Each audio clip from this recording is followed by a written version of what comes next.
22শে June গত রবিবার আমরা ভোর ভোর রেডি হয়ে বেরিয়ে পড়েছি। দেখো সামনেই আমাদের গাড়িও দাঁড়িয়ে আছে। আমরা এখন যাব বড় মার কাছে পুজো দিতে। তো এটা দেখে হয়তো মনে হচ্ছিল না, কিন্তু তখন ছিল প্রায় 5:30 বাজে। আর এখানে এসে আমরা প্রথমে ডালা নিয়ে নিয়েছিলাম। আর এখানে আমার মেসো 108-এর একটা পদ্ম ফুল বানিয়ে এনেছিল বড় মার উদ্দেশ্যে।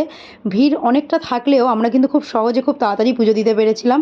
পুজো দেওয়ার পর আমরা এখানে এসে গঙ্গা জল নিয়ে নিয়েছিলাম। তারপর আমরা খেয়েছিলাম এখানে আখের রস। তারপরে আমরা খেয়ে নিয়েছিলাম লুচি, আর সাথে ছিল সোয়াবিন আলুর তরকারি। তারপরে আমরা খেয়েছিলাম পাঁপড় ভাজা, পেয়ারা, এই সবগুলোই আমরা ওখানে খাওয়া দাওয়া করেছিলাম। আর যেহেতু আমাদের খুব তাড়াতাড়ি পুজো দেওয়া হয়ে গিয়েছিল, সেহেতু আমরা ওখানে প্রচুর ঘুরেছিলাম।